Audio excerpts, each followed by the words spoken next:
ఇలా అవుతదని నేను అస్సలు అనుకోలేదండి. హాయ్ అండి. నా పేరు మమత. యాక్చువల్‌గా విషయం ఏంటంటే, నేను దసరా సందర్భంగా ఆయిల్ కొన్నానండి. అదే పూజ ఆయిల్ అండి. ఈ రోజుకి 8 డేస్ అవుతుందండి. నేను దాన్నే పెడుతున్నాను. సో, దానివల్ల మా పూజ గది మొత్తం ఎంత బ్లాక్‌గా అయిపోయిందో చూడండి. అసలు మామూలుగా లేదండి. చాలా అంటే చాలా బ్లాక్‌గా అయిపోయింది. ఈవెన్ మా ఇల్లు అది రెంట్ హౌస్ అండి యాక్చువల్లీ. సో, వాళ్ళు చూస్తే ఏమంటారో కూడా మాకు తెలియదింకా.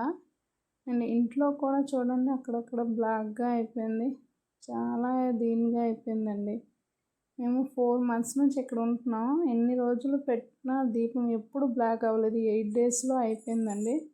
అండ్ దీపం పెట్టే టైంలో గ్యాస్ వెలిగిస్తే ఇలా అయిపోతుంది. ఇదేనండి త్రిశూల ఆయిల్ అండి. అండ్ దీన్ని మాత్రం ఎవరైతే బై చేయొద్దు. అస్సలు బాలేదు. మాకస్సలు నచ్చలేదండి. అంటే ఇల్లు పాడైపోయింది దీనివల్ల. మా పూజ గది ఇలా ఉండేది. లాస్ట్‌కి ఇలా అయిపోయిందండి.